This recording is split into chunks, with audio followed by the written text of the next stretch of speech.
अवधूत चिंतन श्री स्वामी समर्थ महाराज की जय.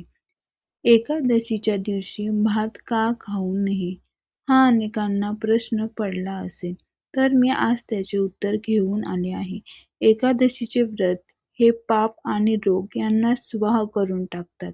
परंतु वृद्ध, बालक आणि आजारी व्यक्ती एकादशी व्रत करण्यास समर्थ नसेल तर काही हरकत नाही.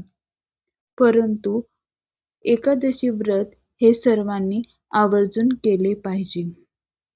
तर आजारी वृद्ध व्यक्ती त्यांनी एकादशीच्या दिवशी कमीत कमी भाताचा त्याग करायला पाहिजे. एकादशीच्या दिवशी जो व्यक्ती भात खातो त्यास धार्मिक ग्रंथात म्हटल्याप्रमाणे एक तांदूळ म्हणजेच एक किडा खाण्याचे पाप लागत असते.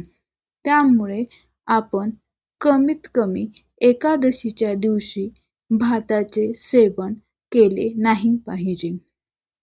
एकादशीच्या दिवशी आपण आवर्जून भागवत पारायण केले पाहिजे.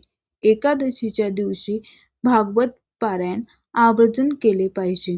कारण भागवत पारायण केल्याने पितृदोष नष्ट होत असतो. आवडले असल्यास लाईक आणि सबस्क्राईब करा.